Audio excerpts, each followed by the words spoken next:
Israel की सेना ने युद्ध विराम खत्म होने के बाद गाजा पर सबसे भीषण हमला किया है। इजरायली सेना ने मंगलवार को मात्र 10 मिनट के अंदर एक के बाद एक हमले करके 80 से ज्यादा लक्ष्यों को तबाह कर दिया। इजरायली सेना ने बताया कि लड़ाकू विमानों ने मात्र 2 मिनट के अंदर ही सभी लक्ष्यों को तबाह कर दिया। इस हमले में 400 से ज्यादा लोग मारे गए हैं। इस हमले में हमास के मध्य स्तर के बटालियन कमांडर और कंपनी लीडर्स को निशाना बनाया गया। वहीं इजरायली हमले में हमास के शूरा परिषद के प्रमुख, मंत्रियों और हमास के पीएम को निशाना बनाया गया। इजराइल के पीएम बेंजामिन नेतन्याहू ने कहा कि आगे भी हमास के खिलाफ भीषण हमले जारी रहेंगे। एपी की रिपोर्ट के मुताबिक इजराइल ने मंगलवार को गाजा पट्टी में हवाई हमले किए, जिसमें कम से कम 413 फलस्तीनी लोगों की मौत हो गई, जिनमें महिलाएं और बच्चे भी शामिल हैं। हमलों से शांति वार्ता संकट में आ गई है और सीज फायर टूट गया है। अस्पताल अधिकारियों के मुताबिक यह हमला जनवरी में हुए सीज फायर के बाद का सबसे घातक हमला है, जिससे 17 महीने से जारी युद्ध के फिर से भड़कने की आशंका बढ़ गई है। इजराइल का दावा है कि यह हमला तब किया जब हमास ने सीज फायर समझौते में बदलाव की मांग को खारिज कर दिया। इजरायली अधिकारियों का कहना है कि यह अभियान अनिश्चित काल तक चलेगा और इसे और भी व्यापक किया जा सकता है। वहीं हमास ने कहा है कि नेतन्याहू का युद्ध फिर से शुरू करने का फैसला बंधकों को मौत की सजा देने जैसा है।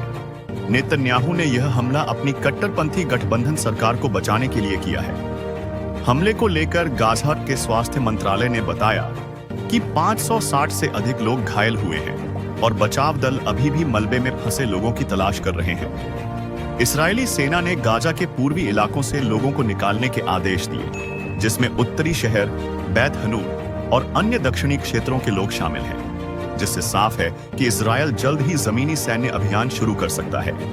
सीज फायर के पहले चरण में 25 इजरायली बंधकों की रिहाई और बदले में 2000 फलस्तीनी कैदियों की रिहाई हुई थी, लेकिन दूसरे चरण पर सहमति नहीं बन पाई, जिसमें शेष 59 बंधकों की रिहाई और युद्ध को खत्म करने पर चर्चा होनी थी। हमास का कहना है कि वह युद्ध की समाप्ति और इजरायली सैनिकों की पूरी तरह वापसी चाहता है, जबकि इजरायल का कहना है कि वह हमास के सैन्य ढांचे को पूरी तरह नष्ट करने और सभी बंधकों की सुरक्षित वापसी तक लड़ाई जारी रखेगा। नेतन्याहू के दफ्तर ने एक बयान में कहा है कि इजरायल अब हमास के खिलाफ और अधिक सैन्य बल का प्रयोग करेगा। यह हमला ऐसे समय हुआ है जब रमजान का महीना चल रहा है, जिससे युद्ध की भयावहता और बढ़ गई है। इस हमले से हमास के कब्जे में मौजूद करीब 2 दर्जन इजरायली बंधकों की सुरक्षा को लेकर भी सवाल उठ गए हैं। इस्राएल में नेतन्याहू की नीति को लेकर विरोध प्रदर्शन भी हुए हैं। आरोप है कि बंधकों की वापसी को खतरे में डाल दिया है। अमेरिका इजराइल ने इस हमले से पहले अमेरिका से सलाह ली थी और अमेरिका इस कार्रवाई का समर्थन करता है। ईरान ये हमले नरसंहार और जातीय सफाये की निरंतरता है। सीधी जिम्मेदारी अमेरिका की है। यह कार्रवाई शांति के लिए खतरा है। तुर्की हमले नरसंहार का नया चरण है। अंतर्राष्ट्रीय समुदाय को तुरंत मामले में हस्तक्षेप करना चाहिए। इजिप्ट साफ तौर पर युद्ध विराम का उल्लंघन है। यह शांति के प्रयासों को विफल करने की कोशिश है।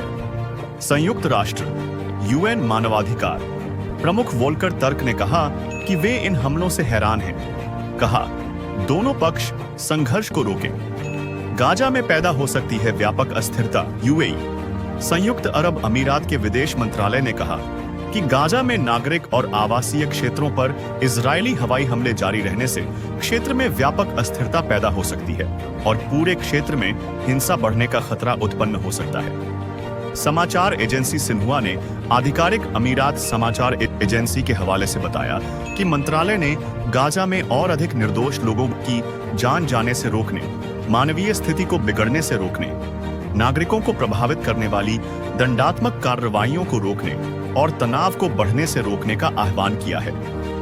WM की रिपोर्ट के अनुसार मंत्रालय ने अंतर्राष्ट्रीय समुदाय से नए सिरे से युद्ध विराम के लिए दबाव बनाने, बिजली की बहाली, क्रॉसिंग्स को फिर से खोलने और गाजा में जरूरतमंद लोगों तक मानवीय सहायता की निरंतर और निर्बाध आपूर्ति सुनिश्चित करने का भी आग्रह किया।